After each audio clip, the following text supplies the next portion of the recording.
ভাই সব মাস তিনেক আগে আমাদের বর্তমান বাংলাদেশ ক্রিকেট বোর্ডের সভাপতি আমিনুল ইসলাম বলেছিলেন তিনি এসেছেন টি-20 ইনিংস খেলতে। শুনে ভক্তরা ভেবেছিলেন মানে একবার আসবেন, হাফ হাফ ইনিংস খেলবেন, দ্রুত চা খেয়ে চলে যাবেন। বোর্ডের চেয়ার, অফিসের মিটিং, মিডিয়ার সামনে মুচকি হাসি, সব মিলিয়ে ইনিংসটা হবে সংক্ষিপ্ত। কিন্তু কয়েকদিন আগে সংবাদে দেখা গেছে ইনিংসটা আর সংক্ষিপ্ত নয়। আমিনুল এখন ঘোষণা দিয়েছেন তিনি আসছেন ওয়ানডে ম্যাচ খেলতে। স্টেডিয়ামে দাঁড়িয়ে সাংবাদিকদের সামনে তিনি বলেছেন পরিচালকদের নির্বাচনে প্রথম লক্ষ্য থাকবে, সেখানে থাকার চেষ্টা করব। পরবর্তীতে যদি সুযোগ হয় চেষ্টা করব যেভাবেই হোক বাংলাদেশকে সার্ভ করার জন্য। মানে বোর্ডে আসা শুধু চেয়ার দখল নয়, পুরো ইনিংস নিজ হাতে খেলবেন। ফিল্ডিং, বোলিং, ব্যাটিং সবই নিজের নিয়ন্ত্রণে। নির্বাচনের দিনও কাছে। অক্টোবরের প্রথম সপ্তাহে বিসিবি পরিচালনা পর্ষদের নির্বাচন অনুষ্ঠিত হবে। বোর্ড ইতোমধ্যেই নির্বাচন কমিশন গঠন করেছে, যেখানে 3 সদস্যের কমিটির নাম সুপারিশ করবে। ভোটারদের সংখ্যা মোট 25 জন। ক্লাব, বিভাগীয় ক্রীড়া সংস্থা, জাতীয় ক্রীড়া পরিষদ, এই 25 জনের ভোটেই সভাপতি নির্বাচিত হবেন। বোর্ডের স্টেডিয়ামে যেন পুরো ক্রিকেট ম্যাচ, ফিল্ডার, ব্যাটসম্যান, দর্শক সবাই এক জায়গায়। বোঝাই যাচ্ছে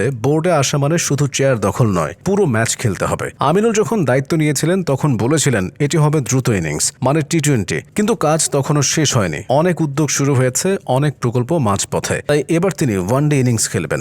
বোর্ডে ইনিংস মানে পরিকল্পনা, আলোচনার টেবিল, মিডিয়া কনফারেন্স সবই ফিল্ডের মতো। নির্বাচনে তিনি একা নন। সাবেক অধিনায়ক তামিম ইকবাল ইতোমধ্যেই বলেছেন তিনি এই নির্বাচন করবেন।